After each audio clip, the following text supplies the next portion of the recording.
Meu genro disse que meu carro precisava de manutenção para me manter segura antes da minha viagem de fim de semana.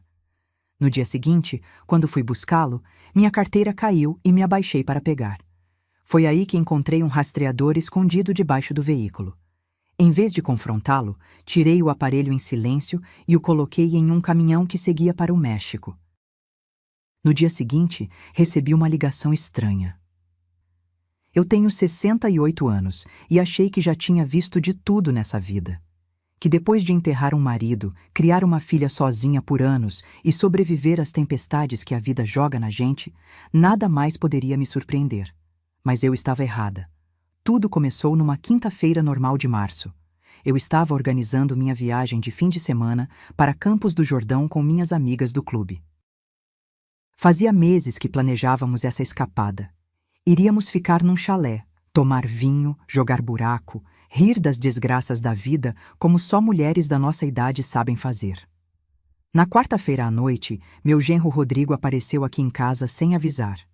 Isso já era estranho, porque ele raramente vinha me visitar sem minha filha Letícia. Ele tocou a campainha às 8 da noite, com aquele sorriso que eu nunca consegui decifrar completamente. Dalva, vim dar uma olhada no seu Jeep antes da viagem, ele disse, entrando sem esperar convite. Fiquei preocupado. Você vai pegar estrada sozinha com suas amigas e a gente sabe como anda a segurança por aí. Eu estranhei. Meu carro era novinho, um Compass 2022 que eu mesma tinha comprado à vista com o dinheiro que meu falecido marido Mário deixou. Fazia todas as revisões na concessionária religiosamente. Mas Rodrigo insistiu tanto que acabei entregando a chave. Deixa comigo. Amanhã à tarde eu trago de volta, tudo checado. Ele foi embora levando meu carro e eu fiquei com aquela sensação estranha no estômago. Sabe quando algo não fecha, mas você não consegue identificar exatamente o quê?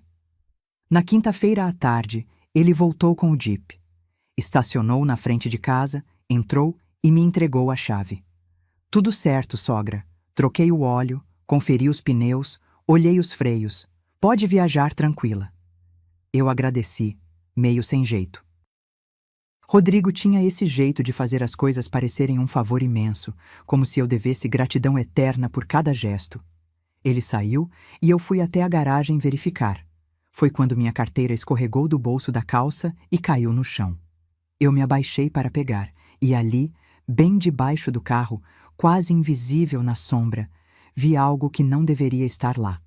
Um objeto pequeno, preto, com uma luzinha piscando discretamente. Meu coração disparou. Eu não sou dessas velhinhas bobas que as novelas adoram mostrar. Eu leio, assisto documentários, sei o que acontece no mundo. Então, com a mão tremendo levemente, eu me deitei no chão da garagem, estiquei o braço e puxei aquilo. Era um rastreador GPS. Pequeno, magnético, grudado embaixo do chassi do meu carro. Fiquei ali, sentada no chão frio da garagem, segurando aquela coisa na mão, tentando processar. Meu genro tinha colocado um rastreador no meu carro. Não para me proteger, para me vigiar.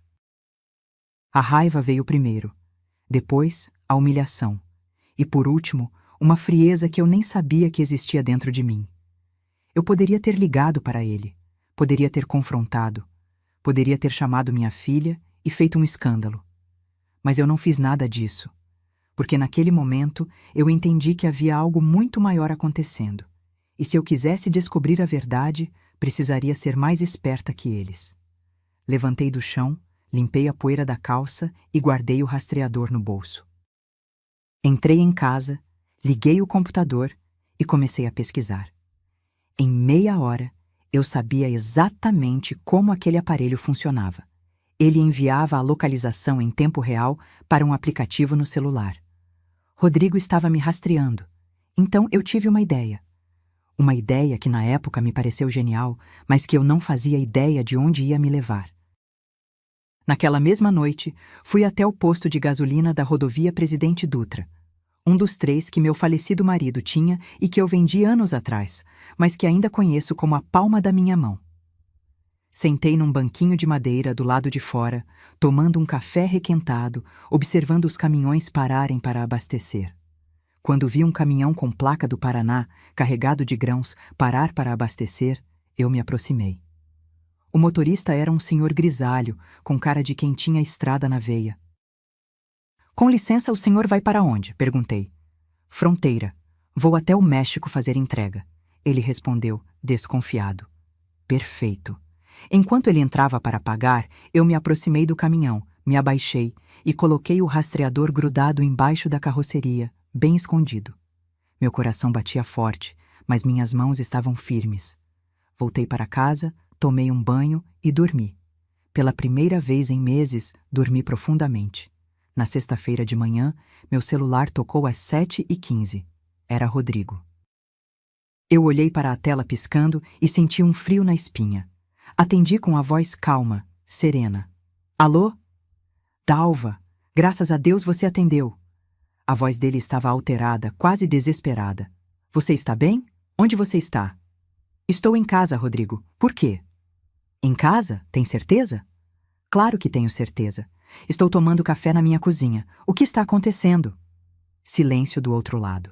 Eu quase podia ouvir as engrenagens girando na cabeça dele.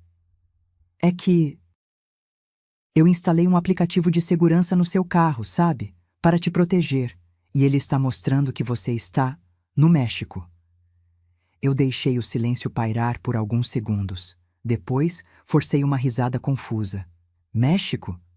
Rodrigo, eu não sei do que você está falando. Meu carro está aqui na garagem. Você quer que eu vá até a janela e olhe? Não, não precisa. É que deve ser algum defeito no aplicativo. Que aplicativo, Rodrigo? Eu deixei a pergunta no ar, pesada. Ah, é um sistema de segurança que eu instalei. Para caso roubassem seu carro, a gente conseguir rastrear. Entendo. Que gentil da sua parte. Minha voz estava doce, mas cada palavra era afiada como vidro. Mas você não acha que deveria ter me avisado antes? Eu ia avisar. Queria fazer surpresa. Surpresa. Repeti a palavra lentamente. Bom, Rodrigo, preciso desligar. Tenho que terminar de arrumar as malas para a viagem. Você ainda vai viajar? Claro. Por que não iria? Desliguei sem esperar resposta. E foi nesse momento, sentada ali na minha cozinha, segurando uma xícara de café que esfriava entre minhas mãos, que eu compreendi. Meu genro não estava me protegendo. Ele estava me caçando. E pior, minha filha, minha única filha, provavelmente sabia de tudo. Antes de continuar essa história, preciso que vocês me entendam. Porque o que aconteceu depois só faz sentido se vocês souberem quem eu sou de verdade. Meu nome é Dalva Mendes Costa. Nasci em 1957, numa família pobre do interior de Minas Gerais. Meu pai era ferroviário, minha mãe costureira. Aprendi desde cedo que mulher pobre precisa ser forte, não tem escolha. Conheci Mário em 1976 num baile da igreja. Ele tinha 19 anos, eu 18. Era bonito, trabalhador, cheio de sonhos. Casamos em 1978, numa cerimônia simples, com bolo de fubá e guaraná. Naquela época, ele era frentista num posto de gasolina aqui em São José dos Campos. Letícia nasceu em 1982. Foi uma gravidez difícil. Tive pré-eclâmpsia, quase morri no parto. Os médicos disseram que eu não poderia ter mais filhos, então ela foi nossa única, nossa princesa. Mário trabalhava dia e noite. Eu ajudava como podia, fazia salgados para vender, dava aulas particulares de matemática para crianças da vizinhança. Juntamos cada centavo. Em 1991, ele conseguiu comprar aquele mesmo posto onde trabalhava. Na época, um negócio arriscado, porque o Brasil estava uma bagunça econômica. Mas Mário tinha tino para negócios, e eu tinha tino para números. Enquanto ele cuidava da operação, eu cuidava das contas. Eu quem negociava com fornecedores, quem controlava estoque, quem identificava os funcionários que roubavam. Eu nunca fui de ficar em casa assistindo novela enquanto o marido trabalhava. Nós éramos uma equipe. Em 1998, compramos o segundo posto. Em 2005, o terceiro. Nossa vida melhorou muito. Conseguimos comprar esta casa em 2003, uma casa bonita de 3 quartos, com quintal e garagem, num bairro classe média. Pagamos R$ 185 mil na época. Hoje, ela vale quase R$ 980 mil. Letícia estudou em colégio particular, fez faculdade de administração, tinha tudo que eu nunca tive. Talvez por isso ela tenha crescido um pouco mimada, um pouco distante da realidade que eu e Mário conhecíamos. Em 2018, Mário começou a passar mal, dores no peito. Fizemos exames e o diagnóstico veio como um soco: câncer de pâncreas, estágio avançado. Ele lutou por 8 meses. Eu estava ao lado dele todos os dias, segurando sua mão enquanto ele definhava, fingindo ser forte quando por dentro eu estava me despedaçando. Mário morreu em abril de 2021, aos 63 anos. E eu descobri que viúva nesse país é sinônimo de presa fácil. Depois que ele morreu, tive que tomar decisões difíceis. Os postos davam trabalho demais para eu gerenciar sozinha na minha idade. Então vendi os 3, por R$ 2.800 mil no total. Investi a maior parte em aplicações seguras, guardei R$ 420 mil em poupança para emergências, comprei o Jeep Compass à vista por R$ 185 mil e o resto ficou rendendo. Esta casa é minha, o carro é meu, o dinheiro é meu. Eu não devo nada para ninguém. Letícia recebeu a parte dela quando vendemos os postos. R$ 350 mil que eu dei de presente, antes mesmo da herança. Ela e Rodrigo usaram para dar entrada num apartamento no Aquários, um condomínio bacana aqui na cidade. Eu achei que tinha sido generosa. Achei que ela ia entender que eu tinha trabalhado a vida inteira por aquilo, que eu merecia aproveitar meus últimos anos com dignidade. Mas o que eu não entendi, e que só fui descobrir depois, é que para algumas pessoas, não importa quanto você dê, elas sempre vão querer mais. Rodrigo entrou na nossa família em 2018, 6 meses antes do Mário adoecer. Letícia tinha 36 anos e estava desesperada para casar. Todas as amigas dela já tinham marido e filhos. Quando ela apareceu com Rodrigo, um vendedor de imóveis de 42 anos, divorciado, sem filhos, eu confesso que torci o nariz. Tinha algo nele que me incomodava. O jeito muito solícito, o sorriso muito perfeito, as palavras sempre certas demais. Mário também desconfiava, mas Letícia estava apaixonada. Eles casaram em 2019, numa cerimônia cara que eu e Mário pagamos, a 65 mil no total. Rodrigo não tinha família presente, dizia que era distante dos pais. Outra bandeira vermelha que eu ignorei. Depois que Mário morreu, Rodrigo começou a ficar mais presente na minha vida. Ligava toda semana, aparecia sem avisar, oferecia ajuda para pequenos reparos, perguntava sobre minhas finanças, sobre meus investimentos, sobre meus planos. No começo, eu achei gentil. Depois de ficar viúva, a solidão é pesada. Ter alguém que se importa, mesmo que seja o genro, parecia bom. Mas aos poucos, aquela atenção começou a parecer sufocante. E foi aí que começaram os comentários. Tudo começou sutilmente. Tão sutilmente que se eu não tivesse encontrado aquele rastreador, talvez nunca tivesse percebido o padrão. Foi em setembro de 2023, mais ou menos 1 ano e meio atrás. Eu estava na casa da Letícia para um almoço de domingo. Rodrigo fez aquela carne que ele dizia ser especial, com cerveja e bacon. A gente estava conversando amenidades quando eu mencionei que tinha esquecido de pagar a conta de luz. Nada demais. Eu ia pagar no dia seguinte. Rodrigo e Letícia trocaram um olhar. Mãe, você anda esquecida ultimamente? Letícia perguntou, com aquele tom de preocupação exagerada. Esquecida? Filha, todo mundo esquece uma conta vez ou outra. Mas você nunca foi assim, ela insistiu. Você sempre foi tão organizada. Será que não está na hora de deixar eu te ajudar com essas coisas? Eu ri, achando absurdo. Letícia, eu tenho 67 anos, não 90. Minha cabeça funciona perfeitamente. Mas a semente estava plantada. Na semana seguinte, esqueci de levar minha bolsa quando fui ao mercado. coisa que acontece com todo mundo. Eu já tinha pegado as compras, estava na fila do caixa quando percebi.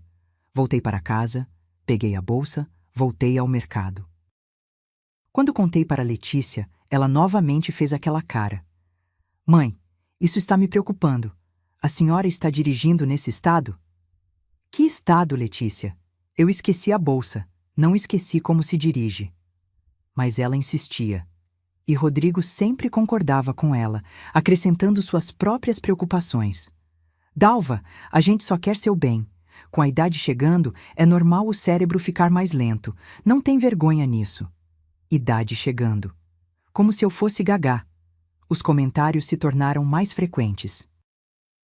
Toda vez que eu os via, havia uma nova preocupação, que eu estava dirigindo rápido demais, que eu estava andando sozinha à noite. Eu tinha ido ao cinema às 7 da noite, pelo amor de Deus. Que eu estava fazendo amizades estranhas, porque eu tinha entrado num clube de leitura e conheci mulheres maravilhosas.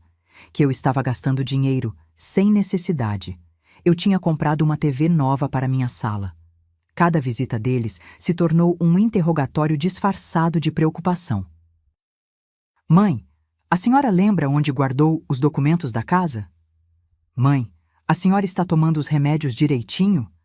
Eu só tomava vitamina D, prescrita pelo médico. Mãe, será que a senhora não devia deixar eu ter uma procuração só por segurança? Essa última me deixou alerta. Procuração? Para quê, Letícia? Ah, mãe, vai que acontece alguma coisa com a senhora. Alguém precisa poder acessar suas contas, resolver as coisas. Se acontecer alguma coisa comigo, tudo já está no testamento. Eu respondi, seca. O rosto de Rodrigo se fechou por um segundo. Só um segundo. Mas eu vi. Em outubro, Letícia me pediu para acompanhá-la a uma consulta médica.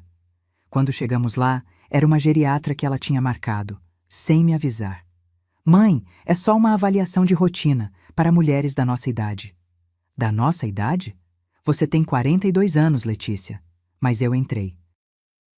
A médica foi gentil, fez perguntas normais, testou minha memória com aquelas perguntas bobas. Que dia é hoje? Quem é o presidente? Conte de trás para frente de 7 em 7 a partir de 100. Passei em tudo com louvor.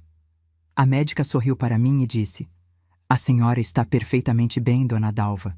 Memória ótima para qualquer idade. O rosto de Letícia caiu. Rodrigo, que estava na sala de espera, ficou visivelmente contrariado com o resultado. Foi nesse momento que algo em mim clicou. Eles queriam que eu estivesse doente. Queriam provas de que eu estava incapaz. Mas por quê? Em novembro, Rodrigo apareceu aqui em casa com uma proposta. Dalva, vi um empreendimento imobiliário incrível. Apartamentos novos na planta, ótima localização. Se você investir 300 mil reais agora, em 2 anos isso vai virar 500 mil reais. Fácil. Eu olhei para ele com calma. Rodrigo, eu não invisto em nada sem analisar os documentos. Me manda as informações que eu vejo com o meu contador. Ele ficou vermelho. Contador? Mas Dalva, você confia em mim, não confia? Confio, mas dinheiro é dinheiro. Ele nunca me mandou os documentos. Em dezembro, foram insistir novamente na história da procuração. Dessa vez, Rodrigo veio com papéis impressos. Olha só, eu já deixei tudo pronto. É só você assinar aqui. É uma procuração simples, só para emergências. Peguei os papéis e li. Não era uma procuração simples. Era uma procuração permanente, com poderes amplíssimos, vender bens, movimentar contas, fazer contratos. Rodrigo, isso aqui me dá poderes até para você vender minha casa sem eu saber. Não, Dalva, é só para emergências. Então por que precisa ter esses poderes todos? Ele gaguejou. Letícia veio em sua defesa. Mãe, a senhora está sendo desconfiada. A gente só quer ajudar. Rasguei os papéis na frente deles. Não vou assinar isso, e não quero ver esse assunto novamente. Saíram de casa ofendidos, dizendo que eu estava ficando impossível. Janeiro de 2024 chegou. Passei o ano novo sozinha, porque Letícia disse que eles iam viajar. Não me convidaram. Na época, fingi que não me importei, mas doeu. Em fevereiro, descobri por acaso que eles não tinham viajado. Estavam em casa. Uma vizinha deles comentou comigo no mercado. Que bom que a Letícia passou o ano novo em casa, né? Eu vi eles na varanda. Eles tinham mentido, me excluído de propósito. Foi quando comecei a juntar as peças. Os comentários sobre minha saúde mental, a insistência na procuração, a tentativa de me fazer investir em algo duvidoso, as mentiras, mas eu ainda não entendia o quadro completo. Até aquela quinta-feira de março, quando encontrei o rastreador. E aí, tudo fez sentido.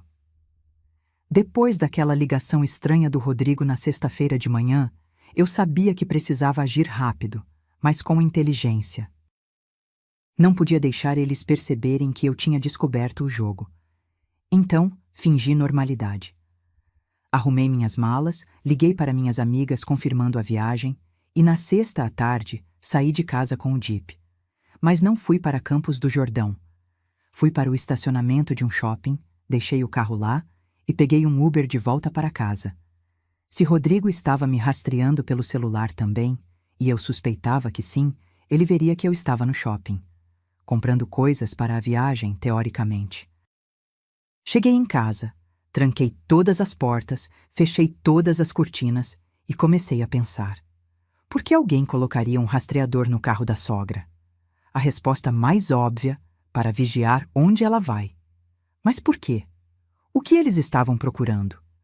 E então, me lembrei de todos os comentários sobre minha memória fraca, sobre eu estar confusa, sobre precisar de ajuda. Eles estavam construindo uma narrativa de que eu estava senil, incapaz, perigosa para mim mesma. E o rastreador era parte disso. Com ele, poderiam documentar se eu dirigisse de forma errática. Poderiam provar que eu estava perdida. Poderiam criar evidências falsas de que eu era um perigo ao volante. E com essas evidências, poderiam me interditar judicialmente. Interdição. A palavra caiu na minha cabeça como uma pedra. Eu tinha lido sobre isso. Quando uma pessoa é considerada legalmente incapaz, um curador é nomeado para gerenciar seus bens, suas decisões, sua vida inteira. E geralmente, esse curador é um familiar próximo, como uma filha ou um genro. Senti um frio na espinha. Era isso. Era exatamente isso que eles estavam planejando. Me internar judicialmente, tomar controle dos meus bens, dos meus 420 mil reais em poupança, das minhas aplicações, da minha casa que valia quase 1 milhão. E eu seria apenas mais uma velha confusa que a família teve que proteger dela mesma. Mas eu precisava de provas, precisava ter certeza antes de agir. Então fiz algo que, aos 68 anos, nunca achei que faria. Peguei meu celular, entrei numa loja online de equipamentos de segurança e comprei 3 câmeras espiãs, minúsculas, do tamanho de um botão, com gravação de áudio e vídeo. Paguei 890 com entrega expressa para o dia seguinte. Também entrei em contato com um técnico de informática, o filho de uma amiga do clube, e pedi para ele vir aqui no sábado. Paguei $300 para ele verificar meu celular, meu computador, procurar qualquer software espião ou rastreador. Ele achou 2 aplicativos que eu não tinha instalado, um de localização familiar e outro de backup de mensagens. Rodrigo tinha acesso remoto ao meu celular. Podia ver minhas mensagens, minha localização, tudo. O rapaz removeu os aplicativos, instalou proteções, trocou todas as minhas senhas. Dona Dalva, quem fez isso com a senhora cometeu um crime. É invasão de privacidade. A senhora devia denunciar. Vou denunciar, prometi, mas do meu jeito. No sábado à noite, as câmeras chegaram. Pequenas, discretas, perfeitas. Passei a noite instalando elas. Uma na sala, disfarçada num porta-retratos. Outra na cozinha, dentro de um vaso decorativo na prateleira. A terceira no meu quarto, dentro do despertador. Todas conectadas ao meu celular, gravando tudo. No domingo, liguei para Letícia. Filha, desculpa não ter ido viajar. Acabei ficando com medo de ir sozinha. Será que você e Rodrigo podem vir almoçar aqui hoje? Preciso conversar com vocês. Ela ficou em silêncio por um momento. Conversar sobre o quê, mãe? Sobre vocês terem razão. Sobre eu precisar de ajuda. Podia sentir o sorriso dela pelo telefone. Claro, mãe. A gente vai aí às 2. Desliguei. Meu coração estava disparado, mas minhas mãos estavam firmes. Preparei uma lasanha, prato que Letícia adorava. Arrumei a mesa bonita, coloquei uma toalha bordada que era da minha mãe. Acendi velas. Quando eles chegaram, Rodrigo estava com aquela expressão de satisfação mal disfarçada. Letícia me abraçou forte demais, falando sem parar. Mãe, que bom que a senhora tomou essa decisão. A gente estava tão preocupado. Sentamos para almoçar. Eu servi a comida, servi o vinho e fiquei ouvindo. Então, Dalva, Rodrigo começou, servindo-se de lasanha. O que você queria conversar? Eu estava pensando sobre o que vocês vêm dizendo, sobre eu estar esquecida, confusa. A gente só se preocupa com você, mãe, Letícia disse pegando minha mão. Eu sei, e talvez vocês estejam certos. Eu tenho me sentido meio perdida às vezes. Isso era mentira, mas eu precisava que eles acreditassem. Rodrigo se inclinou para a frente. Então você vai aceitar ajuda? Vou, mas queria entender melhor o que vocês estão sugerindo. Eles trocaram um olhar. Era como assistir 2 atores seguindo um roteiro. Bom, mãe, a gente acha que seria bom você passar aquela procuração para a gente, só para emergências, como a gente já tinha conversado. E talvez, Rodrigo acrescentou, você pudesse vir morar com a gente. Essa casa é grande demais para você sozinha. Você poderia alugar ela, ter uma renda extra e ficar num lugar onde tem gente para cuidar de você. Alugar minha casa. Claro. E com a procuração deles, eu nem precisaria concordar. E o que aconteceria com o dinheiro do aluguel? Perguntei, fingindo ingenuidade. A gente guardaria para você, óbvio, Letícia disse. E meu carro? Ah, mãe, você não precisa mais dirigir. É perigoso na sua idade. Perigoso na minha idade. Eu tinha 68 anos, não 90. E minhas economias? Meus investimentos? A gente cuidaria de tudo, Rodrigo disse, com aquele sorriso oleoso. Você não precisaria se preocupar com nada. Poderia só descansar, aproveitar a vida. Aproveitar a vida. Enquanto eles esvaziavam minhas contas, eu respirei fundo. As câmeras estavam gravando tudo. E se eu não quiser? O silêncio caiu sobre a mesa como uma pedra. Como assim, mãe? Letícia perguntou tensa. E se eu não quiser passar procuração? E se eu não quiser sair da minha casa? E se eu quiser continuar dirigindo, viajando, vivendo minha vida?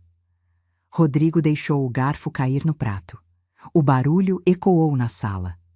Dalva, a gente está tentando te ajudar. Mas se você não colaborar, vamos ter que tomar medidas mais drásticas.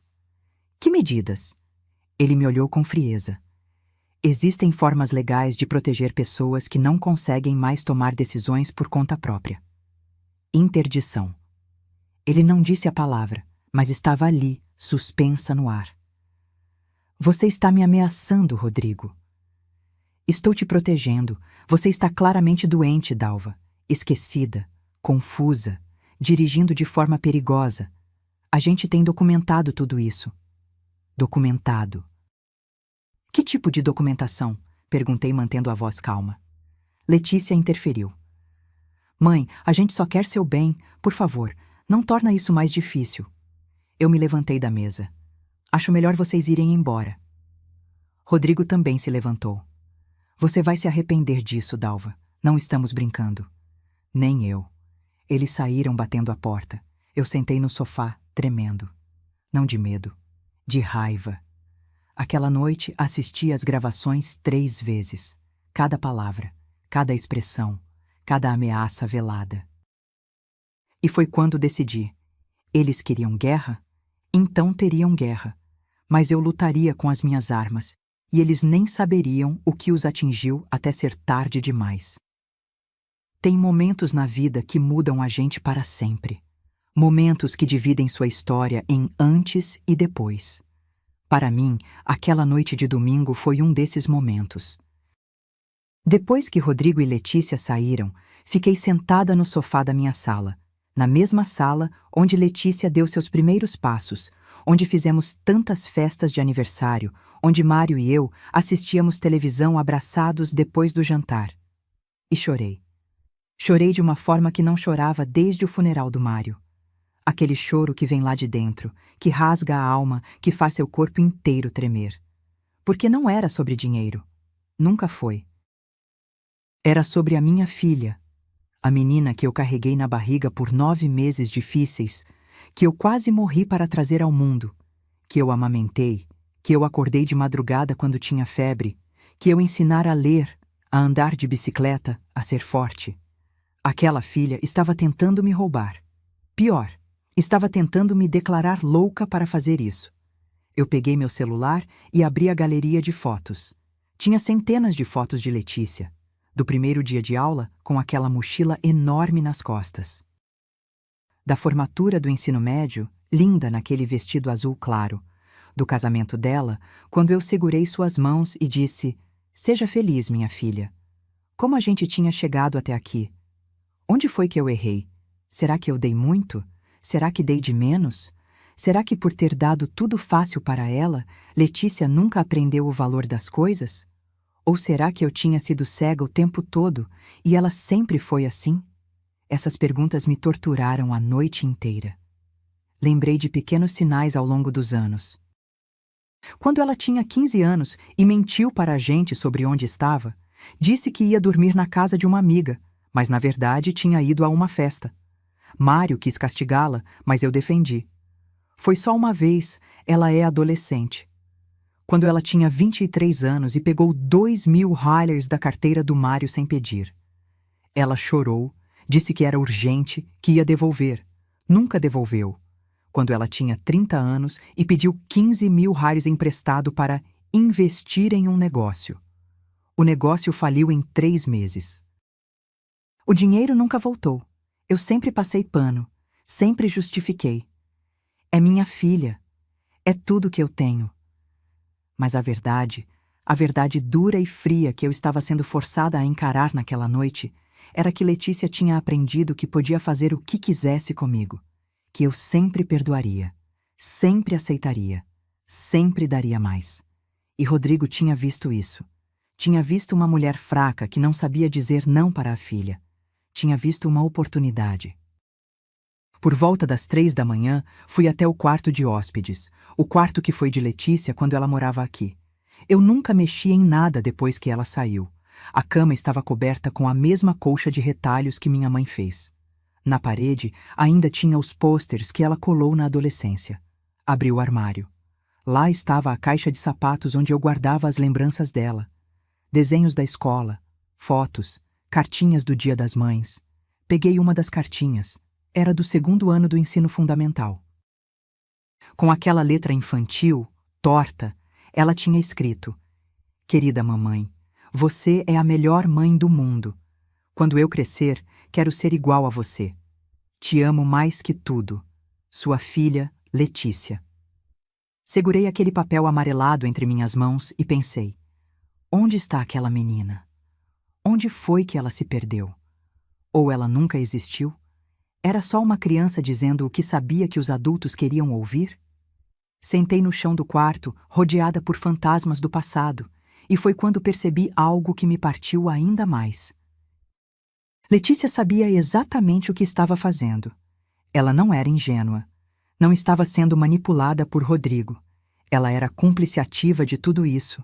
Os comentários sobre minha memória, as insistências na procuração, as mentiras, o rastreador. Ela sabia de tudo.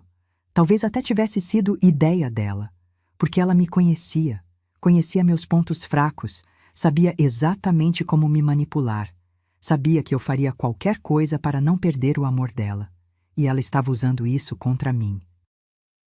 Naquele momento, sentada no chão frio do quarto vazio, eu tomei uma decisão. Eu amava minha filha. Sempre amaria. Ela era parte de mim. Estava no meu sangue, no meu DNA, na minha alma, mas eu não ia deixar ela me destruir.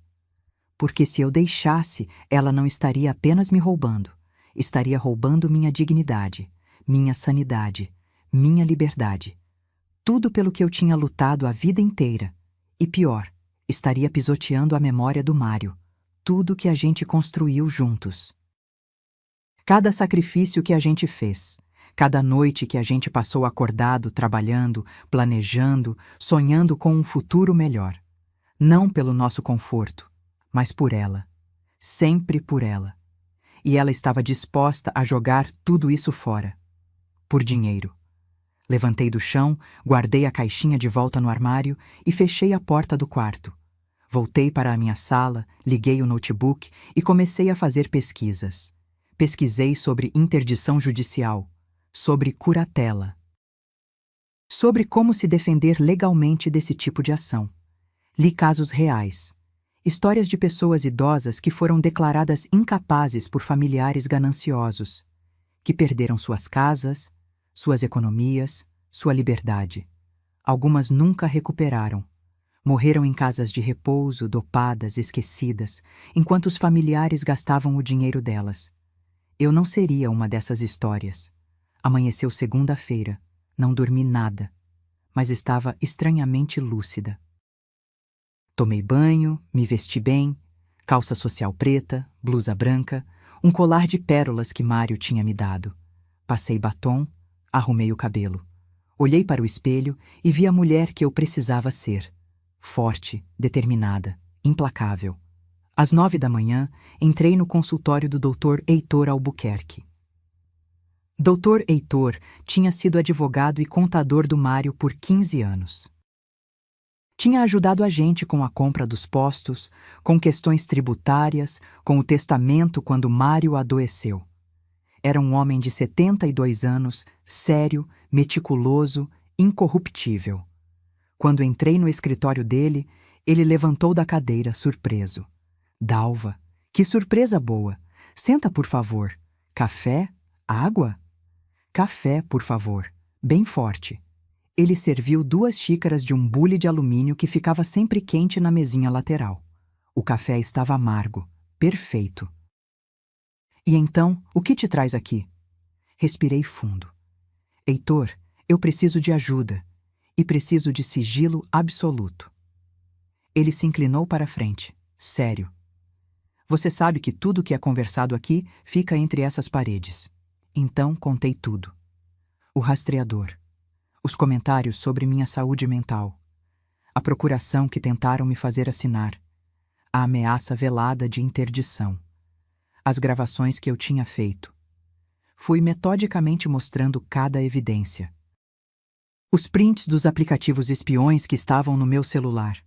O próprio rastreador que eu tinha guardado num saquinho plástico.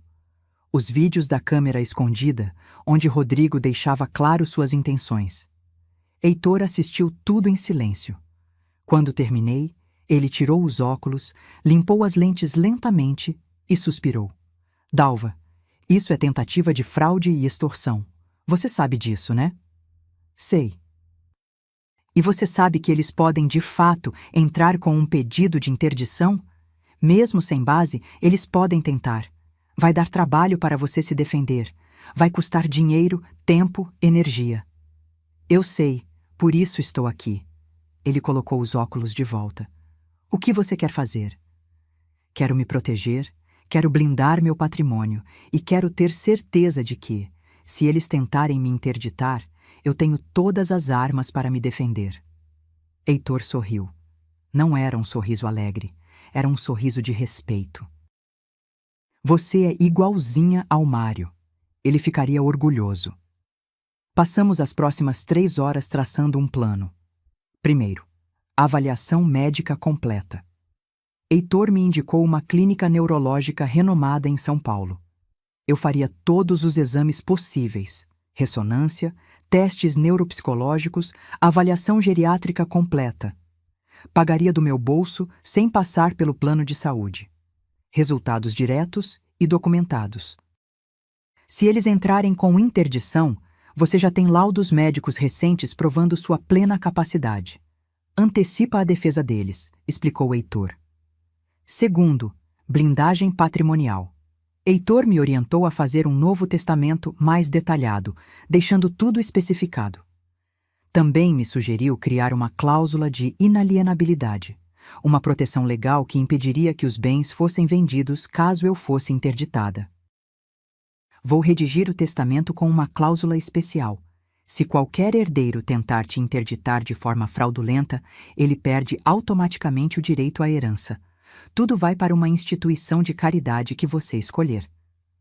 Isso é legal? Perfeitamente legal. Chama-se cláusula de deserdação por indignidade. Se o herdeiro atenta contra a vida, a honra ou a liberdade do testador, pode ser deserdado. Terceiro, documentar tudo. Heitor me orientou a continuar gravando todas as interações com Letícia e Rodrigo. Instala mais câmeras, grava todas as ligações, guarda todas as mensagens. Qualquer contato, você documenta. Quarto, investigação profunda. Você precisa saber com quem está lidando, disse Heitor. Esse Rodrigo me parece um golpista. Homens assim têm histórico. Precisamos descobrir o que ele está escondendo. Heitor tinha contatos. Um deles era Silvio Ramos, investigador particular, ex-delegado da Polícia Civil, aposentado. Discreto, eficiente, caríssimo. Vai custar 8.000 drais pelos primeiros 15 dias de investigação, Heitor me alertou. Eu pago. Liguei para Silvio ainda de dentro do escritório do Heitor. Expliquei a situação. Ele me fez algumas perguntas diretas, sem rodeios. A senhora quer que eu investigue especificamente o quê? Tudo. Histórico criminal, dívidas, movimentação financeira, relacionamentos, empregos anteriores. Tudo o que conseguir. Entendido. Em 2 semanas tenho um relatório preliminar. Quando saí do escritório do Heitor, já eram quase 2 da tarde. Estava exausta, mas determinada. Passei os próximos dias executando o plano. Na terça-feira, fui à clínica em São Paulo. Passei por 5 médicos diferentes. Fiz ressonância magnética do crânio. Fiz testes de memória. Tinham que decorar listas de palavras, repetir sequências numéricas, resolver problemas de lógica. Fiz teste de atenção, de raciocínio, de função executiva. Foram 6 horas de exames. No final, a geriatra, doutora Camila, uma mulher de uns 50 anos, me chamou na sala dela. Dona Dalva, a senhora está com capacidade cognitiva excelente, acima da média para qualquer faixa etária, inclusive para pessoas mais jovens, memória perfeita, raciocínio lógico intacto. Nenhum sinal de demência, Alzheimer ou qualquer declínio cognitivo. Senti um alívio profundo. A senhora pode colocar isso por escrito? Claro. Vou fazer um laudo completo e detalhado, com todos os exames anexados. Na quarta-feira, voltei ao cartório com o Heitor. Fizemos o novo testamento. Eu li cada linha 3 vezes antes de assinar. O testamento especificava: minha casa ficaria para Letícia, mas com cláusula de inalienabilidade por 10 anos, ou seja, ela não poderia vender. Metade das minhas economias, 210.000, ficaria para Letícia, também com cláusula de inalienabilidade. A outra metade ficaria para a Casa de Apoio Renascer, uma instituição que abriga mulheres vítimas de violência doméstica. Meu carro ficaria para minha amiga Zélia, do clube de leitura. Cláusula especial. Se qualquer herdeiro tentasse me interditar de forma fraudulenta, comprovada por investigação ou processo judicial, perderia automaticamente todos os direitos e sua parte seria destinada integralmente à instituição de caridade. Assinei. O tabelião autenticou. Estava feito. Dalva, você está protegida, Heitor me disse colocando a mão no meu ombro. Agora, se eles tentarem algo, vão se arrepender amargamente. Naquela mesma semana, comprei mais 4 câmeras espiãs. Instalei uma na varanda, disfarçada numa luminária. Outra no corredor, dentro de um quadro. Mais uma no escritório, dentro de um globo terrestre decorativo. E a última na garagem, dentro de uma caixa de ferramentas na prateleira. Minha casa inteira estava gravando. Também comprei um gravador de voz minúsculo, do tamanho de um pendrive, e passei a carregá-lo sempre comigo, ligado, dentro da bolsa. Toda conversa com Letícia ou Rodrigo seria registrada. Sexta-feira à noite, Letícia ligou. Mãe, a gente precisa conversar. Sobre o quê, filha? Sobre domingo. Sobre você ter nos expulsado de casa. Isso não foi justo. Respirei fundo. O gravador estava ligado dentro da minha bolsa, que estava do meu lado no sofá. Letícia, o que não foi justo foi vocês me ameaçarem. A gente não te ameaçou, mãe. A gente está preocupado. Preocupado com o quê? Com minha saúde ou com minha conta bancária? Silêncio. Mãe, que pergunta é essa? Uma pergunta honesta. Olha, eu não vou discutir isso por telefone. A gente vai aí amanhã de manhã e a gente precisa resolver essa situação. Ela desligou antes que eu pudesse responder. Fiquei olhando para o telefone, meu coração acelerado. Resolver essa situação. O que significava isso? Liguei para Heitor imediatamente, mesmo sendo noite de sexta. Eles vão vir aqui amanhã, avisei. Eu acho que vão me pressionar de novo. Grava tudo, não assina nada. E se sentir ameaçada, liga para a polícia. Você acha que eles fariam algo físico? Dalva, por 420 mil reais em dinheiro vivo, mais uma casa de quase 1 milhão? Pessoas já mataram por muito menos. As palavras dele me gelaram. Naquela noite, antes de dormir, travei todas as portas, fechei todas as janelas. Coloquei uma cadeira encostada na maçaneta da porta do meu quarto. E pela primeira vez em 42 anos, dormi com medo da minha própria filha. E de sábado de manhã chegou nublado com aquela ameaça de chuva. Acordei às 6, depois de uma noite mal dormida, cheia de pesadelos. Fiz café, tomei banho, me vesti com cuidado, jeans, blusa de manga comprida, tênis, roupa prática, só por precaução. Às 9 meu celular tocou. Era Silvio, o investigador. Dona Dalva, bom dia. Eu sei que falei que levaria 2 semanas, mas encontrei algumas coisas que a senhora precisa saber urgentemente. Meu estômago se revirou. O que você descobriu? Prefiro mostrar pessoalmente. A senhora está em casa? Posso passar aí em meia hora? Pode sim. Silvio chegou às 9h30, dirigindo um Corolla prata discreto. Era um homem baixo, forte, de uns 60 anos, cabelo grisalho cortado militar, expressão séria. Sentamos à mesa da cozinha. Ele abriu uma pasta preta e começou a tirar documentos. Dona Dalva, seu genro Rodrigo Almeida Santos é um vigarista profissional. E esse nem é o nome verdadeiro dele. Senti o chão sumir debaixo dos meus pés. Como assim? O nome de batismo dele é Rodrigo Cardoso de Lima. Ele mudou legalmente há 8 anos, depois de ter sido condenado por estelionato em Minas Gerais. Ele me mostrou uma certidão de nascimento, depois uma sentença judicial.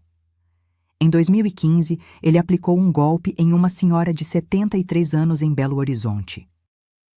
Fingiu ser corretor de imóveis, convenceu ela a vender a casa para investir em um empreendimento fantasma. Sumiu com 280 mil reais. Foi condenado a 4 anos, cumpriu 2 em regime semiaberto. Minha visão ficou turva. Eu estava ouvindo, mas era como se as palavras chegassem de longe. Tem mais, Silvio continuou, sem dó. Ele tem dívidas de 340 mil reais, parte com banco, mas a maior parte, 180 mil reais, com agiotagem.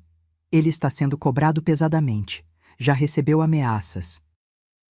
Mostrou prints de mensagens que ele tinha conseguido não sei como. Mensagens de números desconhecidos.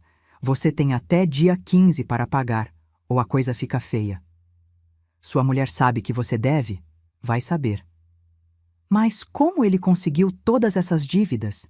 Perguntei atordoada. Apostas online, ele é viciado. Apostas esportivas, cassino virtual. Perde tudo que ganha e muito mais. Ele me mostrou extratos bancários. Não sei de onde ele tirou e não quis perguntar. Eram dezenas de transações. Casas de apostas, valores absurdos, 5.000 róis aqui, 8.000 róis ali, 12.000 róis acolá. E tem mais uma coisa. Silvio puxou outro documento. Fotos. Rodrigo entrando em um motel com uma mulher loira, jovem, de uns 30 anos. Essa é Jéssica Moura. Ele diz para todo mundo que ela é assessora financeira. Na verdade, é a amante dele há 3 anos. Ela também tem ficha. Pequenos golpes, cheques sem fundo, estelionato. Minha cabeça rodava. Minha filha sabe disso? Não sei. Mas duvido. Homens como ele são especialistas em compartimentalizar.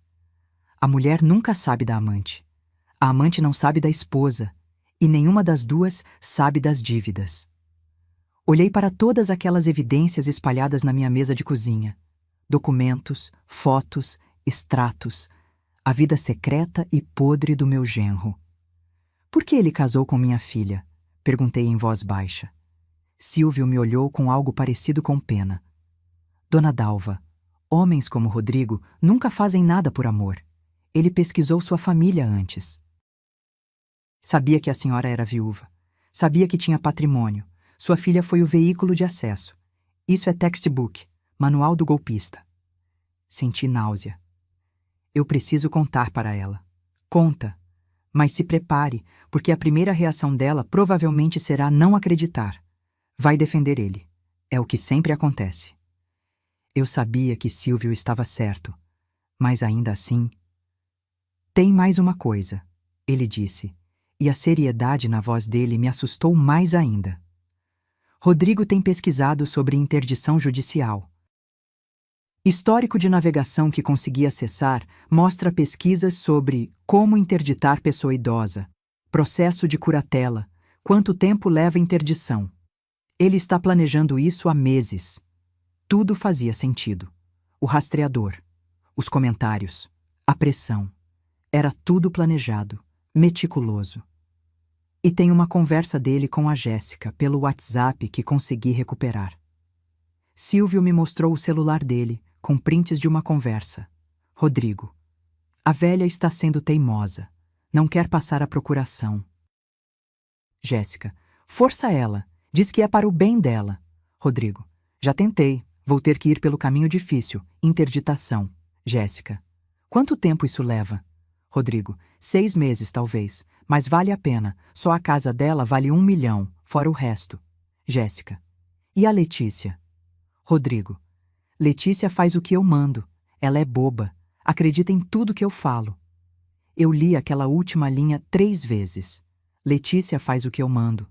Ela é boba. Minha filha. Ele chamava minha filha de boba. Algo dentro de mim se quebrou. E depois se endureceu. Silvio, quanto você quer para continuar investigando? Quero saber cada movimento dele, cada contato, cada centavo que ele gasta. Mais 5.000 ralhers por semana. Fechado. E quero você documentando tudo. Fotos, vídeos, áudios, tudo que for legal e possa ser usado como prova. Ele sorriu. Agora a senhora está falando minha língua. E, depois que Silvio foi embora, fiquei sentada ali na cozinha, cercada por toda aquela podridão documentada, e chorei de novo. Mas dessa vez, não era só tristeza, era raiva. Raiva pura, fervente, do tipo que queima. Aquele homem tinha entrado na minha família com um plano. Tinha seduzido minha filha, tinha fingido ser uma pessoa decente. E durante todo esse tempo estava planejando me roubar, me destruir, me trancafiar como se eu fosse uma louca. E estava usando Letícia como ferramenta. Olhei para o relógio, 12:15. Letícia tinha dito que viria aqui hoje. Não sabia que horas, mas sabia que viria. Guardei todos os documentos que Silvio tinha me dado dentro de uma pasta e coloquei a pasta dentro do cofre que eu tinha no meu quarto. Um cofre pequeno, embutido na parede do closet, disfarçado atrás de uma prateleira de sapatos. Preparei almoço, frango assado com batatas, salada, arroz. Comida de verdade, porque eu precisava de energia. Às 3 da tarde, a campainha tocou. Era Letícia, sozinha. Abri a porta. Ela estava pálida, olheiras fundas, como se também não tivesse dormido. Oi, mãe. Oi, filha. Entra. Ela entrou devagar, olhando ao redor como se a casa tivesse mudado. Cadê o Rodrigo? Perguntei. Ele estava ocupado.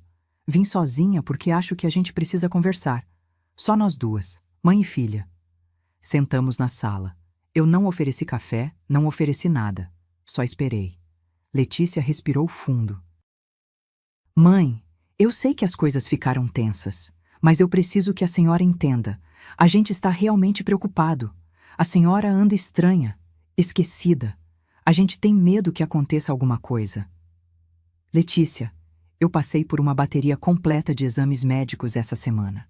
Neurologista, geriatra, ressonância, testes neuropsicológicos. Tudo. Ela piscou, surpresa.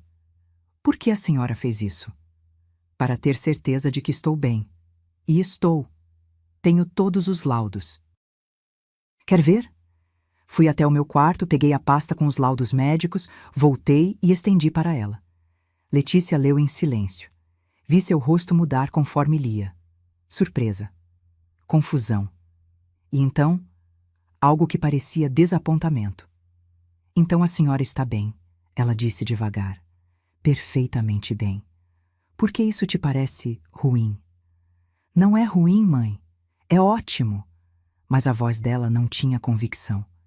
Eu me inclinei para a frente. Letícia, me responde uma coisa com sinceridade. Cuja ideia foi tudo isso? A procuração, os comentários sobre minha saúde, o rastreador? Ela ficou pálida.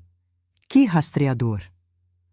O rastreador que o Rodrigo colocou no meu carro. Achei ele, sei de tudo.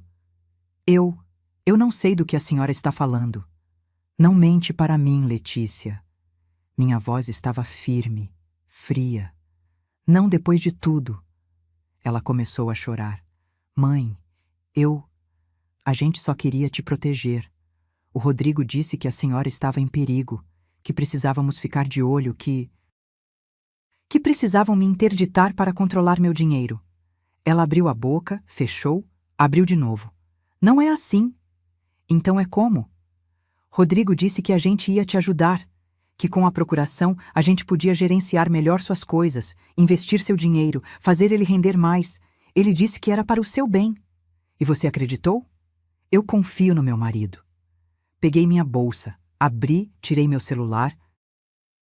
Abri a pasta onde estava guardado o vídeo da conversa de domingo quando o Rodrigo me ameaçou. Mostrei para ela. Letícia assistiu em silêncio. Vi as lágrimas escorrerem pelo rosto dela.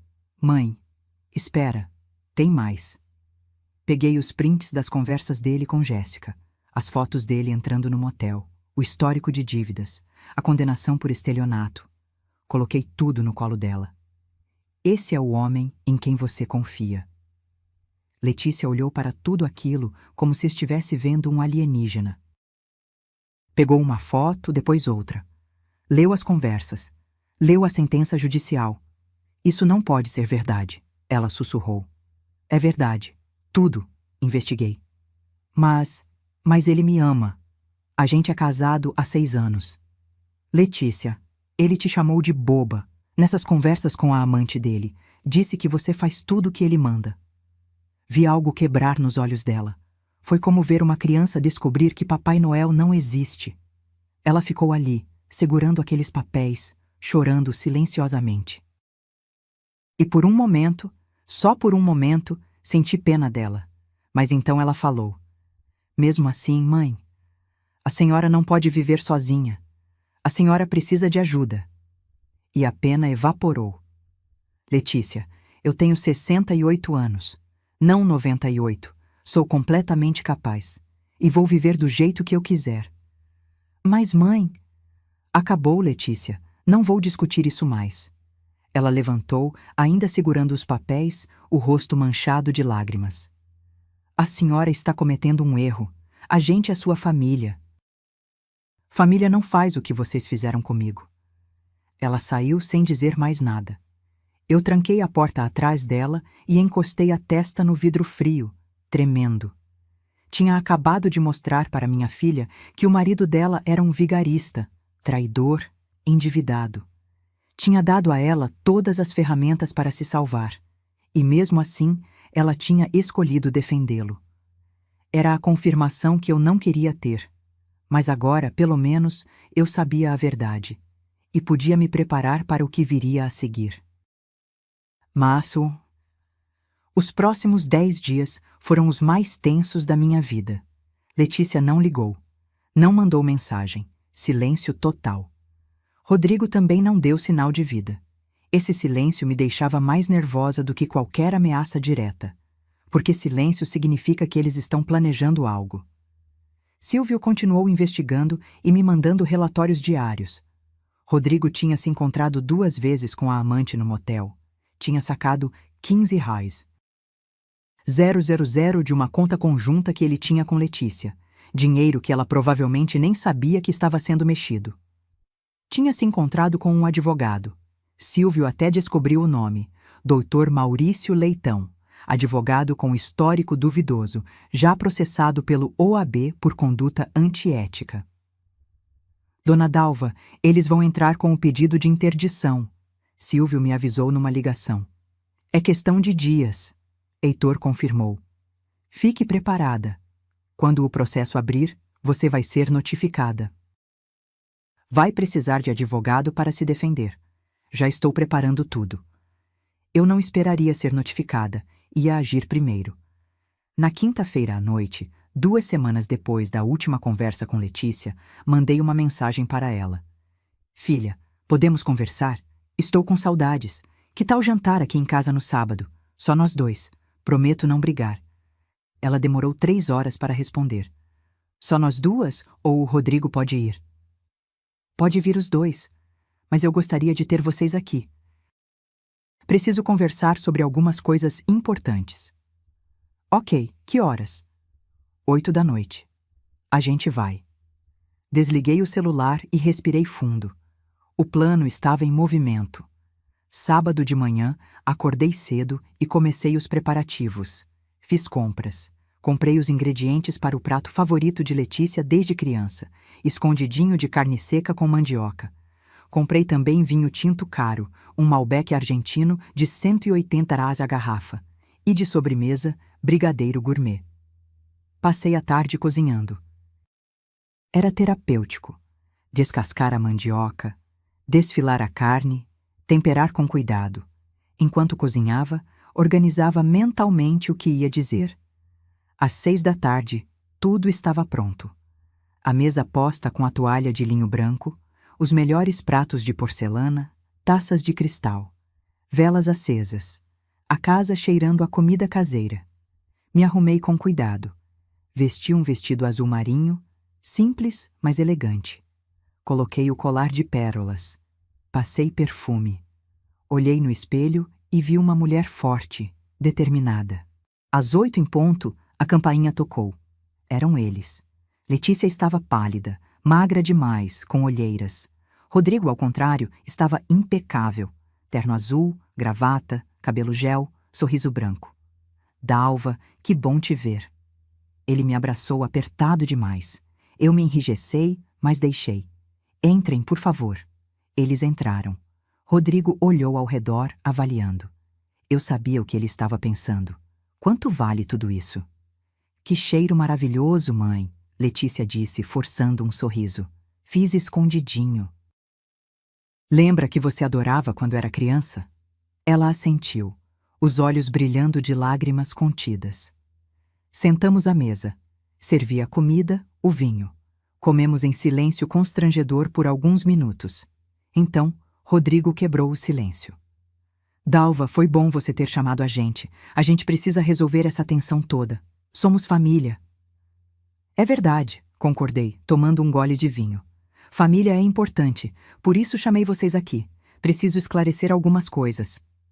Ótimo, ele disse, sorrindo. A gente também tem coisas para esclarecer. Vocês primeiro, então. Rodrigo e Letícia trocaram um olhar. Ele assentiu para ela, como se desse permissão. Mãe, Letícia começou com voz trêmula. Eu e o Rodrigo conversamos muito nesses últimos dias, e a gente acha que seria melhor para todo mundo se a senhora viesse morar com a gente. Ah, é? É. A senhora estaria mais segura, teria companhia. Essa casa é grande demais para a senhora sozinha.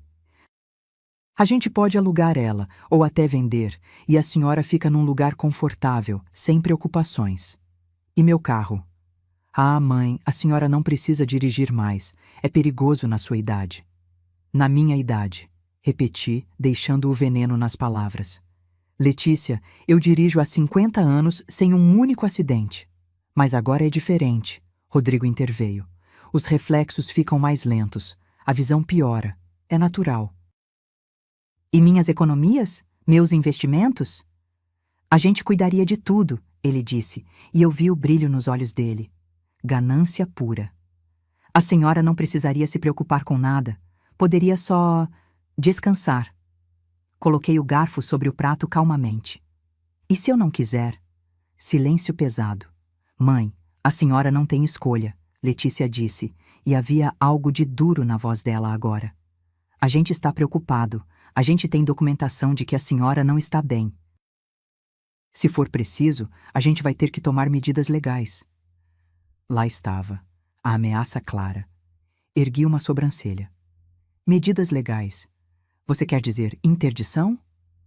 Rodrigo se inclinou para a frente. A gente não quer chegar nisso, Dalva, mas se você nos forçar... Se eu os forçar, repeti devagar. Então peguei minha bolsa do chão, tirei um pendrive e coloquei sobre a mesa. Antes de continuarmos essa conversa, vocês precisam ver uma coisa. Rodrigo franziu a testa. O que é isso? Verdade. Me levantei, peguei meu laptop da estante, coloquei sobre a mesa, liguei e inseri o pendrive. Cliquei em um arquivo. Era a gravação da conversa de domingo, há 2 semanas, quando Rodrigo me ameaçou pela primeira vez. Eles assistiram, tensos.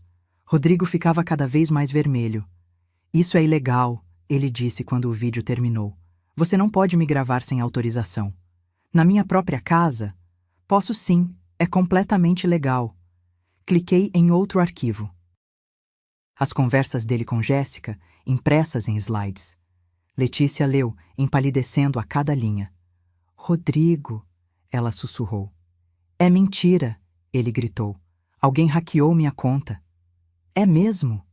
Cliquei em outro arquivo, as fotos dele entrando no motel com Jéssica, datadas, com horários. 6 fotos diferentes em dias diferentes. Letícia cobriu a boca com a mão. Isso ainda pode ser falsificado. Rodrigo tentou, mas a voz dele estava falhando. E isso? Peguei uma pasta debaixo da mesa e joguei sobre a toalha branca. Documentos se espalharam. Sua condenação por estelionato em 2015, sua mudança de nome, suas dívidas com agiotas, tudo aqui documentado, carimbado, oficial. Rodrigo estava em pé agora, tremendo. Quem te deu isso? Não importa. O que importa é que eu sei exatamente quem você é. Um golpista, um mentiroso, um traidor. Letícia estava chorando alto agora, soluçando. Rodrigo, isso é verdade? Tudo isso é verdade? Ele olhou para ela, para mim, para a porta. Estava calculando, eu via. Calculando se ainda tinha alguma saída. Não tinha. Dalva, eu posso explicar. Não precisa. Minha voz estava gelada. Você entrou nessa família com um plano. Casou com minha filha para ter acesso ao meu dinheiro. Passou anos tentando me manipular, me fazer parecer incapaz, para poder me interditar e roubar tudo que eu e meu falecido marido construímos. Não foi assim. Foi exatamente assim. E sabe o que é pior? Você manipulou minha filha. Fez ela acreditar que estava me ajudando, quando na verdade estava sendo sua cúmplice. Letícia levantou, tão pálida que parecia que ia desmaiar. Mãe, eu não sabia. Eu juro que não sabia de nada disso. Olhei para ela. Minha única filha. Tinha tanto que eu queria dizer. Mas as palavras que saíram foram: você escolheu acreditar nele em vez de em mim. Você escolheu me humilhar, me ameaçar, tentar me declarar louca. Por dinheiro. Não foi por dinheiro. Eu achava que estava te protegendo. Protegendo ou herdando mais cedo. Ela recuou, como se eu tivesse lhe dado um tapa. Rodrigo tentou uma última cartada. Dalva, olha, a gente pode resolver isso. Vamos todos respirar, acalmar e... Sai da minha casa. O quê? Sai da minha casa, agora. Ele tentou sorrir, aquele sorriso oleoso. Dalva, não vamos ser dramáticos. Peguei meu celular e disquei 190. O que você está fazendo? Ele gritou. Chamando a polícia. Você tem 10 segundos para sair da minha casa, ou eu faço um boletim de ocorrência por invasão de privacidade, ameaça e tentativa de extorsão. E acredite, eu tenho todas as provas necessárias. Rodrigo olhou para Letícia. Vamos embora. Agora. Mas Letícia não se moveu. Ela estava olhando para mim, para os documentos espalhados na mesa, para o homem que era seu marido. Letícia, vamos! Ele gritou. Vai você, ela disse baixinho. O quê? Vai você, ela gritou. Sai daqui, sai da minha vida, eu não quero mais te ver. Rodrigo abriu a boca, fechou, abriu de novo. Então pegou as chaves do carro e saiu batendo a porta tão forte que os quadros da parede tremeram. Silêncio. Letícia e eu ficamos ali, uma de frente para a outra, com uma mesa cheia de comida fria e verdades dolorosas entre nós. Mãe, Não, eu disse. Não hoje. Eu não posso hoje.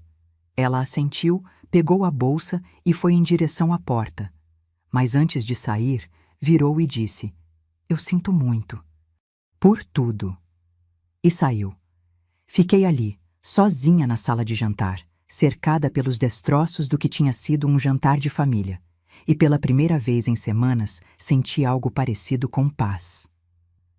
E segunda-feira de manhã, 9 horas, o telefone de Letícia tocou. Ela atendeu com voz cansada. Alô? Sou eu, mãe.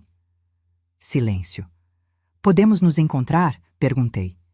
Tem coisas que precisamos conversar. Claro. Quando?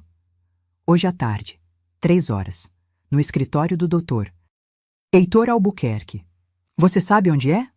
Sei. Por quê? Você vai entender quando chegar. Desliguei antes que ela pudesse perguntar mais alguma coisa. Às 3 em ponto, Letícia chegou ao escritório de Heitor. Estava ainda mais pálida, com roupas amarrotadas, sem maquiagem.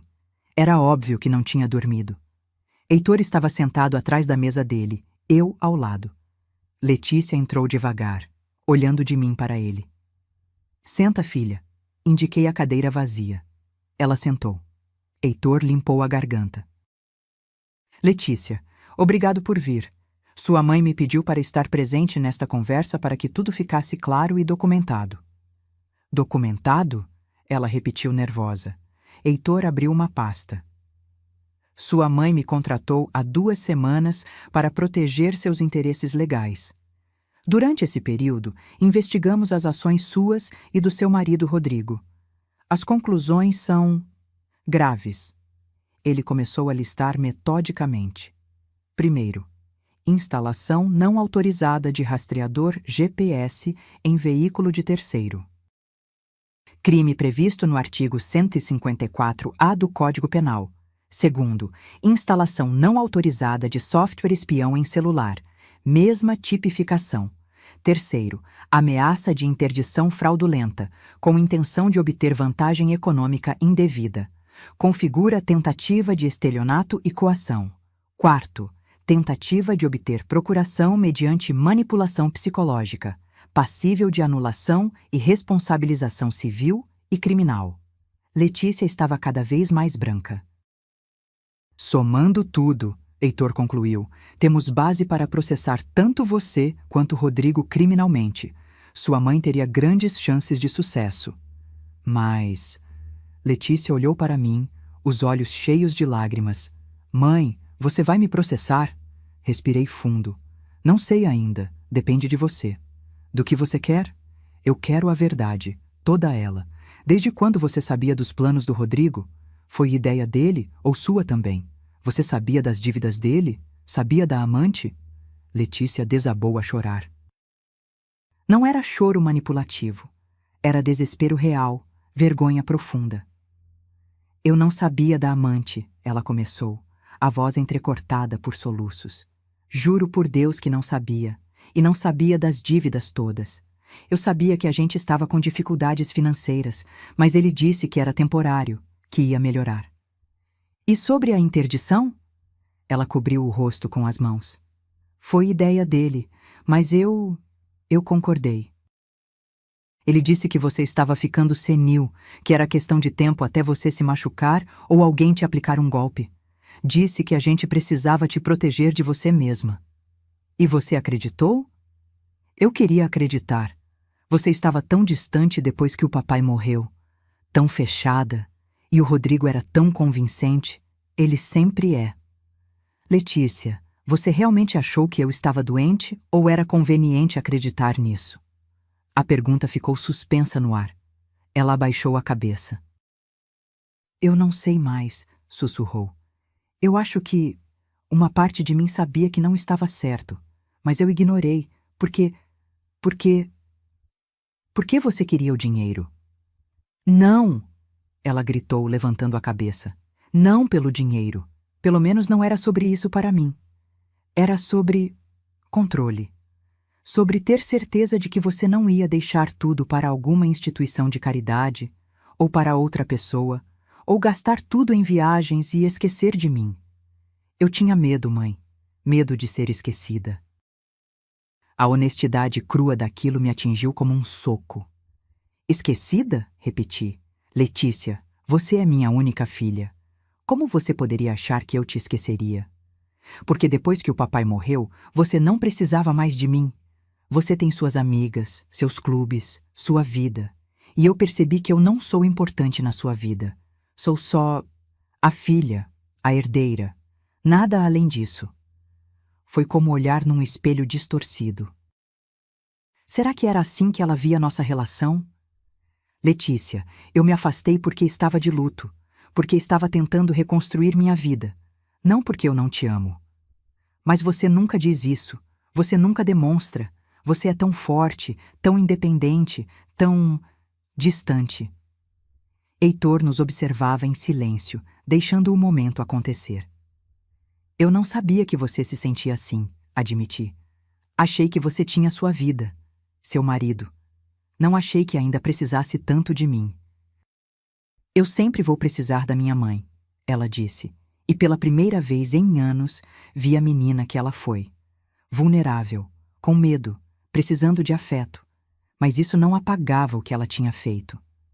Letícia, eu entendo seus medos, mas você tentou me internar, me declarar louca, me roubar. Eu sei, e eu nunca vou me perdoar por isso. Nem deveria. Heitor interveio. Letícia, sua mãe tem algumas condições. Se você aceitar, ela não vai processar você criminalmente, mas são condições duras. Ela enxugou as lágrimas. Quais? Peguei uma folha de papel da pasta de Heitor e comecei a ler. Primeira condição. Você se divorcia do Rodrigo imediatamente, sem acordo amigável, sem divisão de bens.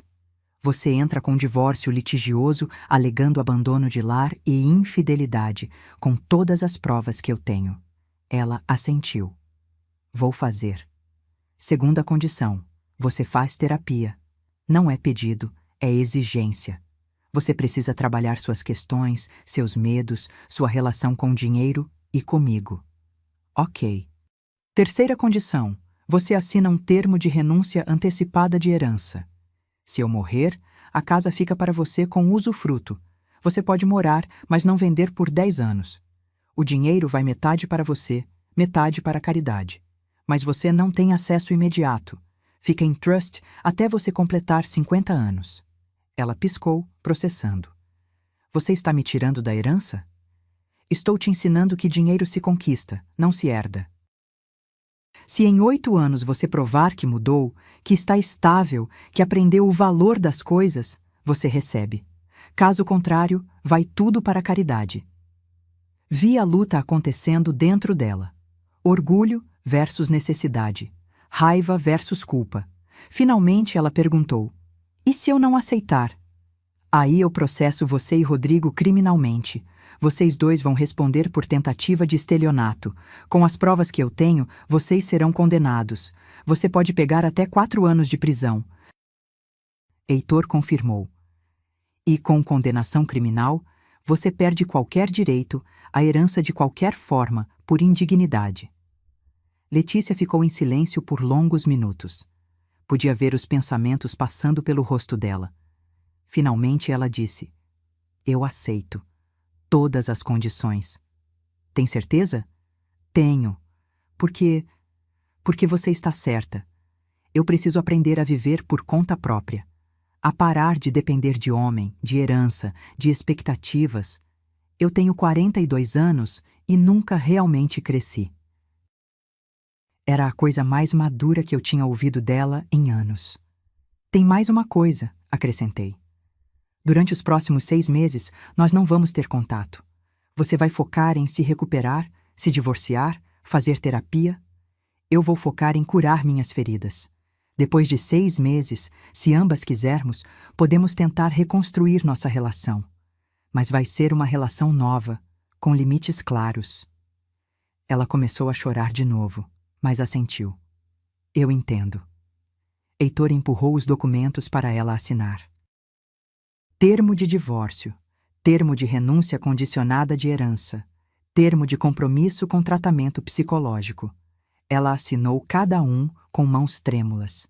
Quando terminou, ela levantou e me abraçou, um abraço apertado, desesperado. Eu sinto muito, mãe, tanto. Abracei ela de volta, mas não disse tudo bem, porque não estava tudo bem, e não ia mentir. Eu sei que você sente. Foi tudo o que consegui dizer. Ela saiu do escritório com os documentos na mão, os ombros curvados, parecendo ter envelhecido 10 anos. Quando a porta fechou, Heitor suspirou. Você fez a coisa certa. Não parece. Dor necessária é ainda assim dor. Mas você não podia deixar passar. Ela precisava de consequências. E o Rodrigo? Ah, o Rodrigo. Heitor sorriu, um sorriso frio. Eu tenho novidades sobre ele. Puxou outro documento. Entreguei todo o dossiê que Silvio montou para a Delegacia de Crimes Financeiros. Rodrigo está sendo investigado formalmente por estelionato, coação e violação de privacidade. Com o histórico dele, é reincidência. Vai pegar pesado. Quanto tempo? Se condenado, 4 a 8 anos. E dessa vez não vai ter regime semiaberto fácil. E as dívidas com os agiotas? Heitor deu de ombros. Isso é problema dele. Mas pelo que Silvio me disse, os agiotas já descobriram que ele não vai conseguir o dinheiro que esperava. Rodrigo vai ter que fugir ou pagar de outra forma. Não senti pena, nem um pouco. E a Jéssica? Também está sendo investigada. Cúmplice. Saí do escritório de Heitor, sentindo um peso imenso nos ombros. Tinha acabado de colocar minha própria filha contra a parede. Tinha tirado dela a herança que Mário e eu sempre sonhamos em deixar. Mas tinha feito o que era certo. Porque amor sem limites não é amor. É cumplicidade com destruição. E eu não ia destruir minha filha, deixando ela me destruir primeiro. Aos passinhos, 3 meses depois. Estou sentada numa varanda de madeira em Paraty, olhando para o mar. A brisa traz o cheiro de sal e maresia. Ao meu lado, minhas amigas do clube, Zélia, Margarida e Conceição, jogam baralho e riem alto. É fim de tarde de um sábado de junho. Fizemos essa viagem juntas, às 4, num pacote de uma semana. Pousada charmosa, passeios de barco, comida boa, vinhos melhores. É minha 3ª viagem desde que tudo aconteceu. Primeiro foi para o Rio de Janeiro, visitar o Cristo Redentor, algo que sempre quis fazer e nunca tinha feito. Depois, fui para a Chapada Diamantina com um grupo de ecoturismo. Caminhei por cachoeiras, dormi em pousadas rústicas, me senti viva de um jeito que não me sentia há anos. E agora, Paraty. Meu Jeep Compass está estacionado na frente da pousada, sem rastreador, sem vigilância. Só meu. Meu celular toca. É uma mensagem de Letícia. A gente voltou a falar há 3 semanas, depois dos 6 meses de silêncio. Mensagens curtas primeiro. Superficiais. Como está o tempo? Como vai a terapia? Evitando os assuntos pesados. Mas aos poucos, as mensagens ficaram mais longas, mais honestas. A mensagem de hoje diz: Mãe, terminei minha primeira semana no emprego novo. É cansativo, mas me sinto útil pela primeira vez em anos. Obrigada por ter me forçado a crescer. Te amo. Leio e sinto algo apertar no peito. Não é perdão completo. Ainda não. Mas é começo de cura. Respondo: Que bom, filha. Fico orgulhosa, cuida-se. Beijo. Simples. Sem promessas que não posso cumprir. Mas verdadeiro. Letícia está morando sozinha agora, num apartamento alugado pequeno. Trabalha como assistente administrativa numa escola particular. Salário modesto, mas honesto. Faz terapia 2 vezes por semana. O divórcio foi finalizado no mês passado. Rodrigo não apareceu na audiência. Falando nele. Rodrigo está preso. Foi condenado a 6 anos por estelionato, tentativa de extorsão e violação de privacidade. Está cumprindo pena numa penitenciária em Tremembé. Os agiotas tentaram cobrar dele algumas vezes, mas quando viram que ele estava preso e sem dinheiro, desistiram, pelo menos por enquanto. Jéssica pegou 2 anos por cumplicidade, mas está respondendo em liberdade. Quanto a mim, eu estou renascendo. Vendi algumas aplicações e usei o dinheiro para fazer um curso de fotografia que sempre quis. Comprei uma câmera boa e tenho saído pelos fins de semana tirando fotos da cidade, da natureza, das pessoas. Também comecei a dar aulas voluntárias de matemática financeira para mulheres na Casa de Apoio Renascer, aquela instituição que coloquei no testamento. Trabalho com mulheres que saíram de relacionamentos abusivos e precisam reconstruir suas vidas. Ensino elas a gerenciar dinheiro, a fazer orçamento, a serem financeiramente independentes. É trabalho duro. Muitas delas são mais novas que Letícia. Algumas têm filhos pequenos. Todas têm histórias de dor. Mas quando vejo uma delas abrindo sua primeira conta bancária sozinha, ou conseguindo seu primeiro emprego, ou dizendo não para um homem que quer controlá-la, vale cada segundo, porque eu entendo elas. Eu também quase deixei me controlarem, quase deixei me roubarem a liberdade, a dignidade, o direito de viver meus próprios erros e acertos. Dalva, Zélia me chama. Vem jogar. Você está aí viajando há meia hora. Sorrio e levanto da cadeira. Já vou. Enquanto caminho até a mesa, meu celular toca de novo. É Heitor. Dalva, finalizamos tudo. Testamento atualizado e registrado. Procuração de saúde para Zélia, como você pediu. Tudo blindado. Você está protegida. Respondo. Obrigada, Heitor, por tudo. Sento à mesa. Margarida distribui as cartas e jogamos até o sol se pôr completamente. Mais tarde, na cama quentinha da pousada, antes de dormir, abro o álbum de fotos no meu celular. Rolo pelas fotos recentes. Eu no Cristo Redentor, sorrindo de braços abertos. Eu na cachoeira da Chapada, molhada e rindo. Eu aqui em Paraty, de chapéu de palha, tomando caipirinha. Em todas elas, estou sozinha, mas não solitária, porque aprendi uma coisa nesses últimos meses. Solidão não é estar fisicamente sozinha. Solidão é estar rodeada de gente que te faz sentir vazia. E eu, agora, estou plena. Fecho os olhos e penso em Mário. Será que ele estaria orgulhoso de mim? De como eu defendi o que a gente construiu juntos? De como eu não me deixei vencer? Acho que sim. Sinto que sim. E durmo em paz, sabendo que amanhã acordo para mais um dia meu, das minhas escolhas, do meu jeito, porque aos 68 anos finalmente entendi. Envelhecer não é perder força, é ganhar sabedoria para saber quando usar essa força, e eu usei a minha bem. E Assis. É dezembro de 2027, Estou no jardim da minha casa, regando as roseiras que plantei ano passado. O sol da manhã está gostoso, a temperatura perfeita. Meu celular toca. É Letícia. Oi, mãe, tudo bem? Tudo, filha. E você? Bem, mãe, eu queria te fazer um convite. Vou fazer uma festinha aqui em casa dia 20. Nada grande, só algumas amigas. E gostaria muito que você viesse. Sorrio. Vou sim. Que horas? 5 da tarde? Posso te buscar? Não precisa. Eu dirijo até aí. Tem certeza? É longe. Letícia, eu tenho 10 anos, não 90. Ainda dirijo muito bem. Ela ri. Eu sei, mãe. Foi mal. Desligamos. E eu continuo regando minhas roseiras, pensando em como a vida dá voltas estranhas. Letícia e eu reconstruímos nossa relação.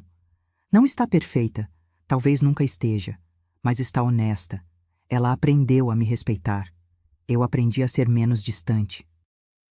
Ela está noiva de novo. Um professor de história chamado Henrique. Tranquilo, gentil, sem dívidas nem segredos. Conheci ele 3 vezes já. Gostei, não interfiro, não opino, só observo, torço e estou aqui se precisarem. Quanto a mim, estou pensando em vender esta casa. Não porque alguém me obriga, mas porque é grande demais para mim sozinha.